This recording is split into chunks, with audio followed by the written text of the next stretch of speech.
नमस्कार दोस्तों, साल 2025 का सबसे बड़ा वैकेंसी आ गई है। मैं बात कर रहा हूँ इंडिया पोस्ट जीडीएस की नई भर्ती का। 21,413 पोस्ट है। यूपी, बिहार, हरियाणा, झारखंड, हर स्टेट का सीट है। सब कुछ दिखाएंगे। और इस बार सबसे बड़ा बदलाव ये हुआ है ना दोस्तों, आप लोग पूछा भी करते हो सवाल के सर इस बार कितना परसेंट चाहिए। देखिए, इस बार पहले की तरह आपका परसेंटेज नहीं चाहिए। सब कुछ नोटिफिकेशन में दोस्तों आपको जानकारी देंगे। चलिए जो वीडियो है ना उसको शुरू करते हैं। अब देखिए वीडियो में आगे बढ़े उससे पहले अगर आपको कोस्ट गार्ड का मॉक टेस्ट लगाना हो या रेलवे हो, एसएससी हो, डिफेंस, पुलिस दरोगा, हर प्रकार का दोस्तों मॉक टेस्ट लगा सकते हो टेक्स्ट बुक के माध्यम से। और इनका भी शानदार ऑफर भी चल रहा है। लव टू लर्न नाम से इनका सेल चल रहा है। और ध्यान रखिएगा, जिसमें टेक्स्ट बुक का 1 साल का जो पास प्रो है ना दोस्तों, उस पर 20% का आपको डिस्काउंट देखने को मिल जाएगा पहले 1000 यूजर को। और इसके माध्यम से दोस्तों आपको मैं बता दूं, रेलवे हो, एसएससी हो, डिफेंस, पुलिस दरोगा, हर प्रकार का दोस्तों मॉक टेस्ट लगा सकते हो। ठीक है, और आप मेरा कूपन कोड स्मार्ट यूज करोगे ना तो आपको 20% का डिस्काउंट देखने को मिल जाएगा। और जो ऑफर है ना दोस्तों, जैसे कि आपको मैंने बताया, ये जो ऑफर है आपका लाइव हो जाएगा आज रात 12 बजे से। और दोस्तों जैसे कि मैंने आपको टेक्स्ट बुक पास के बारे में बताया, इसके माध्यम से आप 700 से ज्यादा अलग एग्जाम का टेस्ट सीरीज है, प्रीवियस ईयर का पेपर लगा सकते हो। 17,000 से ज्यादा प्रीवियस ईयर का पेपर भी डाउनलोड कर सकते हो। इसीलिए करोड़ों बच्चे अभी तक अटेम्प्ट कर चुके हैं। अलग अलग लैंग्वेज भी देखने में आपको मिल जाएगा। लिंक मैंने वीडियो के डिस्क्रिप्शन में अभी से आपको प्रोवाइड करवा दिया है। जो भी एग्जाम का आपको मॉक टेस्ट लगाना है ना, आज से दोस्तों लगाना स्टार्ट कर दो। देखिए दोस्तों, सबसे पहले हम आपको अप्लाई डेट बताते हैं, उसके बाद सारा कुछ आपको बताएंगे। बात करें, आपका फॉर्म 10 फरवरी से स्टार्ट है। और जो लास्ट डेट है ना, 3 मार्च आपका लास्ट डेट रखा गया है। और लास्ट फी पेमेंट करने का 3 तक है। अगर आप फॉर्म भरते समय कोई गलती हो जाता है तो 6 से 8 मार्च के बीच करेक्शन कर सकते हो। फॉर्म भरते समय एप्लीकेशन फी कितना आपको देना होगा, जनरल, ओबीसी, ईडब्ल्यूएस का 100 रुपया, बाकी एससी, एसटी, फीमेल, दिव्यांग है तो आपको 0 रुपये देना होगा। ठीक है, बाकी यहाँ पे देखो, एज की अगर हम बात करें, 3 मार्च 2025 आपका एज की गणना की जा रही है। इस डेट तक आपका 18 साल मिनिमम है, यानी दोस्तों इस डेट तक आपका 18 होना चाहिए। और मैक्सिमम 40 साल। कैटेगरी वाइज 3 साल 5 साल का जो ओबीसी का एससी एसटी का छूट मिलता है वो आपको मिल जाएगा। ठीक है, मतलब मुझे नहीं लगता कि एज में आपको क्या कोई दिक्कत होने वाला है। अब देखिए यहाँ पे दोस्तों कौन कौन सा स्टेट में कितना कितना वैकेंसी है। जैसे हम बात करें उत्तर प्रदेश में, जहां का लैंग्वेज हिंदी है, टोटल अगर हम वैकेंसी की बात करें तो 3004, सबसे बड़ा स्टेट है आपका जनसंख्या के हिसाब से। और सबसे बड़ा वैकेंसी आपको यहाँ पर देखने को मिल रही है। उत्तराखंड में हिंदी लैंग्वेज चलेगा, 500 आपका 68 सीट है। बिहार में बात करें, बहुत ज्यादा कंपटीशन होता है, हिंदी लैंग्वेज है 783। ये लैंग्वेज अगर आपको समझ में नहीं आ रहा तो मैं आपको बता दूं, जहां पर आप फॉर्म अप्लाई करोगे वहां का लोकल लैंग्वेज आपको जानकारी और उस आपका पढ़ाई होना चाहिए। ठीक है, मान के चलो आप बिहार से आप केरला में भर दो, जहाँ का कट ऑफ कम चलने के चक्कर में, तो यहाँ मलयालम चलता था, नहीं भर पाओगे तो अपना स्टेट ही भरो जहाँ का आपका लैंग्वेज है। ठीक है, और डोमिसाइल भी आपका लगता है। छत्तीसगढ़ में आपकी हिंदी है, आपका 638 पोस्ट है। दिल्ली में आपका 30 पोस्ट हो गया, हिंदी चलेगा। राजस्थान में अगर वैकेंसी नहीं है, हरियाणा में 82 पोस्ट है। हिमाचल प्रदेश में 331, अच्छा खासा हिमाचल प्रदेश राज्य की तुलना में 331 वैकेंसी हो गया। जम्मू कश्मीर में आपको 255 वैकेंसी है। ठीक है, बहुत सारा बच्चा इसमें फ्रॉड करता है, इधर उधर सर्टिफिकेट बना लेता है। 99% सब कुछ आपको बताएंगे इस पर कितना परसेंट पर सिलेक्शन आपका होगा। झारखंड में अगर बात करें तो 800 आपका 22 पोस्ट है। मध्य प्रदेश में आपका 1314 पोस्ट है। केरला में मलयालम चलता है, 1385 पोस्ट है। पंजाब में 400 है। महाराष्ट्र में आपका 25 है। वैसे ही 200 नॉर्थ ईस्ट में टोटल मिला के 1260 है। नॉर्थ ईस्ट मतलब मेघालय, मिजोरम, आपका नागालैंड, ये सब में। उड़ीसा में 1100 आपका एक है। 1100 कर्नाटका में 35 हो गया। 2200 आपका 92 हो गया। आपका तमिलनाडु में, तेलुगु में देख लो दोस्तों, तेलंगाना में 500। बाकी दोस्तों आसाम में बात करें तो यहाँ पर 1870 पोस्ट है। ऐसे ही गुजरात, बंगाल, और आप यहाँ पर आप लोग देख सकते हो कितना कितना पोस्ट है।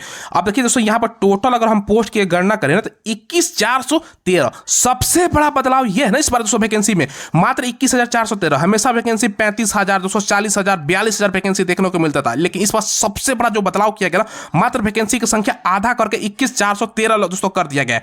अब आप लोगों को मन में सवाल आएगा, सर जीडीएस होता क्या? देखो, जिसको जानकारी नहीं है, ग्रामीण डाक सेवक इसका फुल रूप होता है।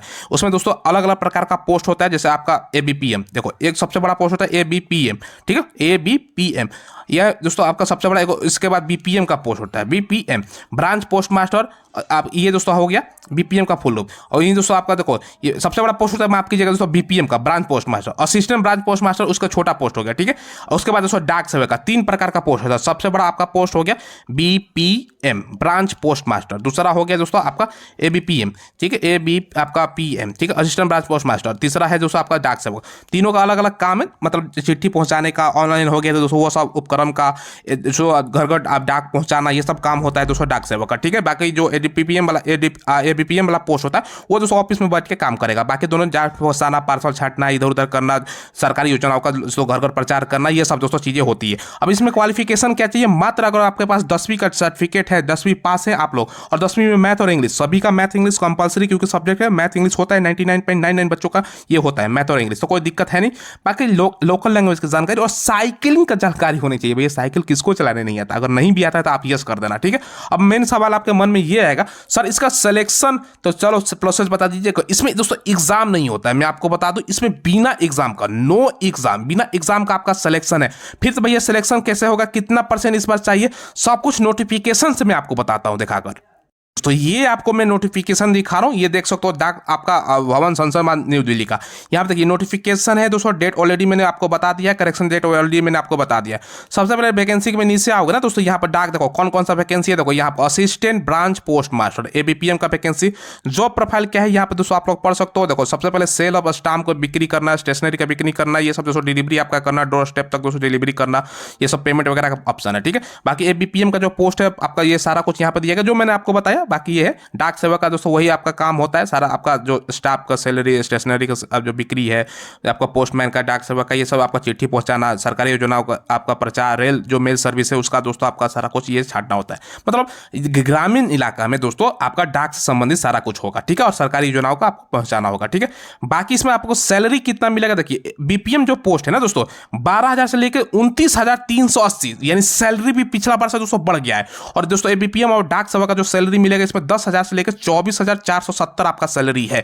तो अच्छा खासा सैलरी है इन हैंड। इसमें दोस्तों आपका 20+, इसमें दोस्तों आपका 17-18,000 सैलरी मिलेगा। और धीरे धीरे हो सकता है कि सैलरी बाद में इंक्रीज भी कर जाए, क्योंकि पहले और कम सैलरी था, अब इंक्रीज हो रहा है। अब आपके मन में सवाल आएगा सर देखो छूट कितना मिलेगा, ऑलरेडी मैंने डिस्कस कर रखा है। यहाँ पर 3 साल OBC का, SC/ST का 5 साल का, दिव्यांग है PWD है तो 10 साल का। बाकी दोस्तों PWD और दोस्तों आपका यहाँ पर OBC है तो 13 साल का, और SC/ST PWD है तो 15 साल का आपको छूट देखने को मिल जाएगा। और ऐसे भी 40 साल एज है। क्वालिफिकेशन 10वीं पास मैंने आपको बताया। अब आपके मन में आएगा सर ये अदर क्वालिफिकेशन क्या है, देखो कॉलेज नॉलेज ऑफ कंप्यूटर का आपका जानकारी, साथ में दोस्तों आपका साइकिल की जानकारी, और दोस्तों कैसे जीवन शैली, ये तो मतलब बेसिक चीज़ है। कंप्यूटर अगर डिग्री नहीं लगता है, बस जानकारी होनी चाहिए, अगर नहीं है तभी यस कर देना। बाकी साइकिल चलाने का यस। बाकी दोस्तों आप 10वीं पास है तो मरो, सर्टिफिकेट कोई जरूरत नहीं है अलग से दोस्तों कंप्यूटर का। बाकी दोस्तों ये सब सारा चीज़ दिया गया। आप देखो आपको बताते हैं दोस्तों आपका सिलेक्शन कैसे होगा, हाउ टू अप्लाई, ये सब आपका सिलेक्शन क्राइटेरिया यहाँ पर दिया गया। देखो सिलेक्शन आपका किस आधार पर होगा, देखो आप जो मेरिट लिस्ट विल भी आपका प्रिपेयर होगा, तैयार किया जाएगा बेस ऑफ आपका मार्क ऑब्टेन। ये दोस्तों आपका ग्रेड सिस्टम है, पॉइंट सिस्टम है, या दोस्तों आपका परसेंटेज है, उस आधार पर आपका मिलेगा। कहने का मतलब क्या है ना, अगर आपका 10वीं में मार्क चलो 70% है, 80% है, एक का 90 है और एक का 295 है, और एक ही सीट है, तो सबसे ज्यादा जिसका मार्क्स होगा, जिसका नंबर आएगा उसका सिलेक्शन हो जाएगा। फिर आपके मन में सारा सर पिछला कटअप, तो आपको मैं बता दूं 99 UP बिहार हरियाणा जो भी हिंदी स्टेट है, हिंदी वाला, उसका फर्स्ट इसमें 6 से लेकर दोस्तों आपका 8 के बीच में कटअप लिस्ट आता है। पहले वाला में देखोगे ना तो आपका 99 या 100 कटअप चला जाता था। दूसरा बार में धीरे धीरे आपका आएगा, तीसरा चौथा करते करते 90-85% है तो बच्चों का सिलेक्शन होता है। और इस बार आपका बदलाव क्या है, देखो यहाँ पर ग्रेड सिस्टम भी दिया गया कि A1 जिसका ग्रेड है तो इसका यहाँ पर परसेंटेज भी दिया गया, उससे गुना कर लीजिएगा, ठीक है। तो आपके मन में सवाल है सर इस बार कितना % पर हमारा सिलेक्शन होगा, देखो इस बार भी दोस्तों क्योंकि सीट भी कम है, इस बार भी 99-100 तक चला जाएगा, ठीक है। लेकिन दोस्तों दूसरा तीसरा चौथा पांचवा छठा लिस्ट करते करते 90% 85% भी कुछ राज्य में हो जाता है। तो अगर आपका 60 से दोस्तों परसेंटेज ऊपर है तो आपको जरूर ट्राई करना चाहिए। अब आप कहोगे सर 90-95, देखो हर बार दोस्तों बच्चा इसका ऊब गया है, अब फॉर्म ही नहीं अप्लाई करता। अब मान के चलो जो यहाँ पर आप अप्लाई करो, जो सा ग्राम सर्विस में अप्लाई करो, वहाँ पर सीट ही ना हो, मतलब वहाँ पर दूसरा बच्चा अप्लाई ही ना करे, तो इसलिए आपका सिलेक्शन हो जाएगा। तो ये दोस्तों जानकारी मैंने आपको दे दी। तो आपको 60 से ऊपर है तब भी अप्लाई करना है, ये जानकारी मैंने दे दिया। कोई सवाल हो, कोई डाउट हो तो कमेंट के माध्यम से पूछ लीजिएगा। चैनल को जरूर सब्सक्राइब कीजिएगा। धन्यवाद।